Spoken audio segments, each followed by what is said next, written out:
I'm Rosann Santos. I'm a DEI facilitator and keynote speaker, and I'm also an independent consultant with FranklinCovery, where I do leadership development and trainings on unconscious bias with corporations, government entities, law enforcement, K through 12, and higher ed institutions.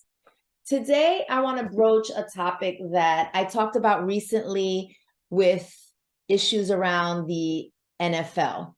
Well, it turns out that the NBA is not far behind. Here we go again with sports and entertainment. Last October, there was an article in the San Diego Tribune that called out the owner of the Phoenix Suns, Robert Sarver. Like the owner of the NFL Commanders, Sarver has been guilty of creating a culture of misogyny, racism, and overall discomfort and intolerance for his employees. According to this article in the Tribune, Sarver has had a long list of problematic encounters with the people that work for his organization. He frequently screamed and cursed at his subordinates. He treated female and LGBTQ employees unequally and with disdain. And according to the article, he also joked about sex acts, and he regularly used the N-word and other racially insensitive language. It turns out that Sarver's behavior was not new to the NBA. He's gotten multiple slaps on the wrist. He has been fined $10 million by the NBA commissioner, Adam Silver, and he has been given a year-long suspension.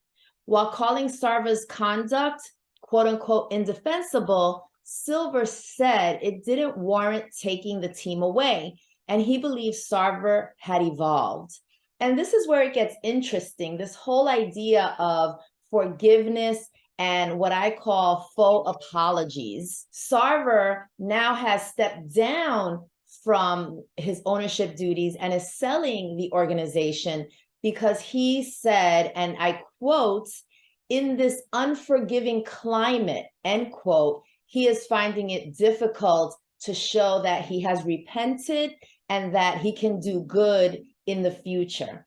And it's very interesting that now he's the victim. He's not being forgiven. He's not being allowed to kind of move forward from this.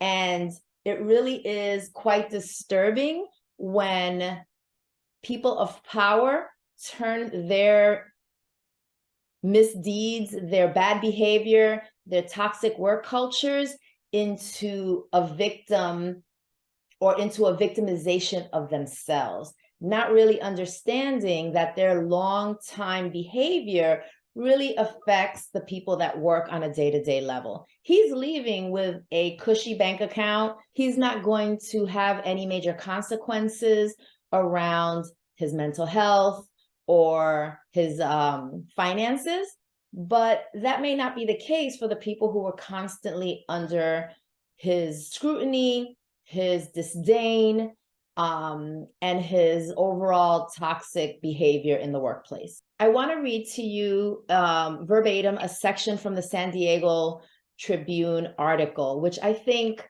does a much better job at hitting the nail on the head and bringing the point home about this behavior. And because it is sports, sports is such an important part of our society and our culture that I think the author of the article was right on track when we've seen this behavior before. People in power, most often men, who harass or abuse the less powerful, but proclaim to be the victim.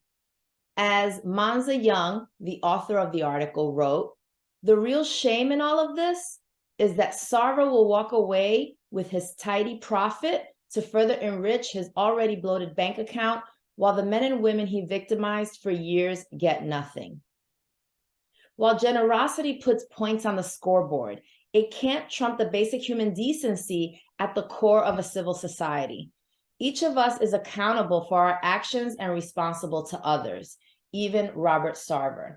And these faux apologies, as I call them, really need to be called to the carpet and really not accepted as apologies. As a consultant for FranklinCovery, I have the privilege of facilitating amazing content like the 7 Habits of Highly Effective People and Unconscious Bias.